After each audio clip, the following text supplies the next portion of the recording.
यानंतर बातमी जालन्यातून आहे। जालन्याच्या वाल सांगवी गावातल्या तरुणीवर अत्याचार आणि धर्मांतराच्या प्रकरणातील आरोपीचं घर सकाळी जळालेल्या अवस्थेत आढळले आणि त्यामुळे खळबळ उडाली।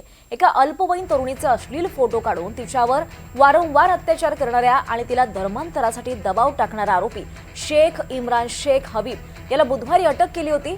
रात्री या आरोपीच्या घराला आग लागल्याचं समोर आलंय। दरम्यान ही आग कोणी लावली, का लागली याचा पोलीस शोध घेत आहेत आणि या प्रकरणी पारध पोलीस ठाण्यात आकस्मिक आग लागल्याचा गुन्हा दाखल केला आहे। अधिक माहिती घेऊयात आमचे प्रतिनिधी लक्ष्मण सोळुंके यांच्याकडून। लक्ष्मण, काय अधिकचे अपडेट्स मिळतात या संदर्भात?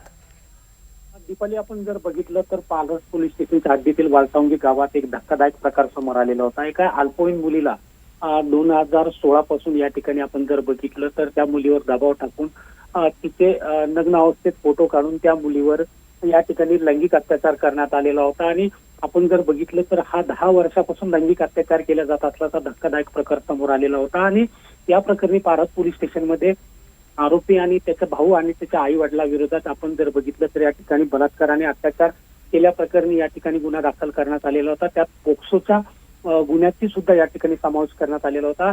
या प्रकरणी आपण बघितलं की बुधवारी दोन्ही आरोपीला पोलिसांनी अटक केल्याच्या नंतर दोन्ही आरोपीची 5 दिवसाच्या पोलीस कोठडीत रवानगी करण्यात आल्याच्या नंतर मध्यरात्रीच्या सुमारास या आरोपीचं घर जाळण्यात आलेलं आहे।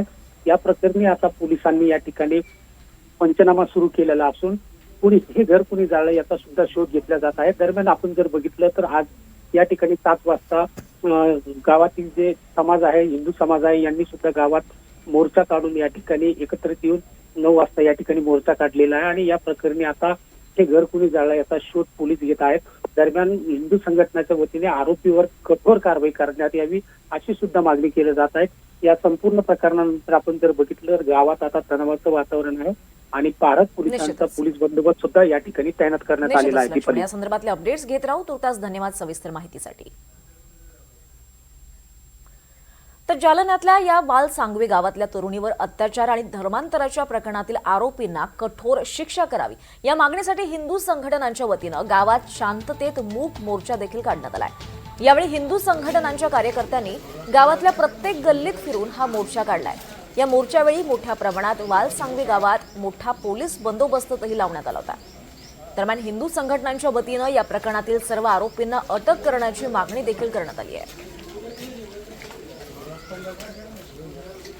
आरोपींना कठोरात कठोर शिक्षा करावी अशी मागणी हिंदू संघटनेनं केली आहे। जालन्यातलं हे धर्मांतरणाचं प्रकरण आहे। या संदर्भात हिंदू संघटनेनं आंदोलन केलं आहे।